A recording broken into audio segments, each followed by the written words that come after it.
What is going on, guys? Now, yes, a few things have changed. First of all, my hair is gone. Yeah, I just got a bit tired of my out-of-control Wolverine hairstyle. Also, new background. And that is because I moved to Canada for my studies. But don't worry, I've still got lots of videos coming your way. Anyway, back to the video. So last summer, I was visiting family, and the little ones let me know how much they wanted a water slide. So in this video, we'll be making just that. First of all, design. And if you know me, you'll know I'm a big CAD nerd. So I quickly modeled the slide using SolidWorks. Originally, we were going to make it using a 500mm evacuation pipe. It would have been so much cooler, but once I knew exactly how the slide was going to be built and how much wood was going to be needed, we went to the hardware store and got approximately 20 meters of 75 by 100mm lumber and 2 planks of Type 4 OSB. The reason why I went with Type 4 is that it is designed for outdoor use and it is waterproof. Since I didn't have a circular saw, I had to go about it the good old-fashioned way.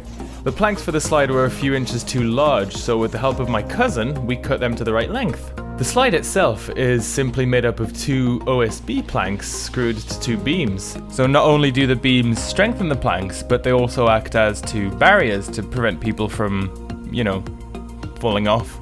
Next, I screwed together the 3 main support pillars, then screwed them on the slide.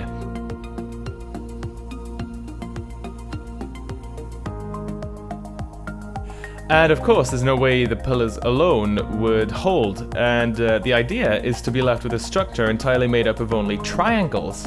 This is called a truss. You'll see this type of structure being used all over the place, such as on electric pillars, bridges, cranes, etc., since it's essentially the most rigid configuration a structure could have. In our case, it's essential to add a few more beams linking the 3 support pillars together. Once that was done, I was left with a rock-solid structure. Now obviously, unless you want to be pulling splinters out of your ass for the next 2 days, a tarp needs to be added. I found this thick PVC tarp laying around and decided to use that. To prevent the tarp from tearing as soon as someone sits on it, it's essential to jam the plastic between 2 flat planks.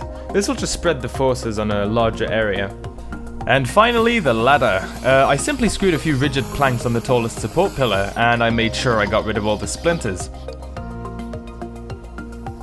Next, the plumbing. To make the end nozzle, I drilled a bunch of holes in some PVC tubing and glued on an end cap on one side. The water supply is actually water pumped out of the pool and through the wall.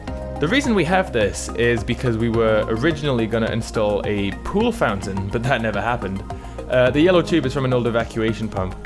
Unfortunately, the tube was a bit too short, so I extended the end nozzle with some PVC pipe and a 90-degree elbow.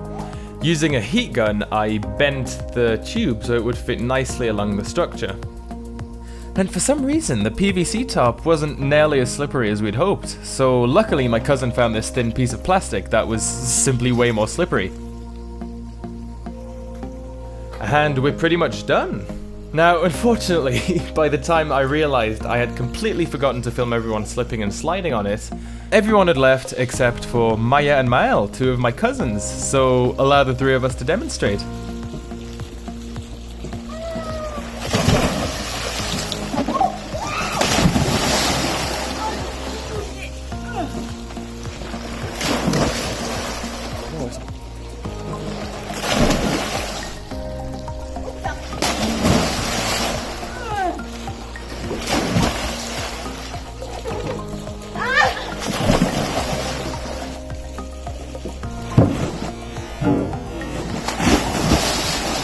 C'est plus... Oh!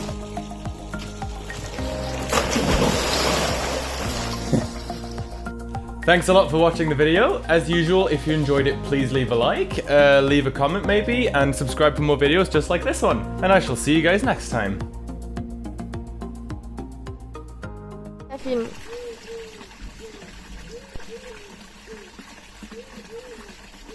Non, s'il te plaît, mets pas un dab sur ta vidéo.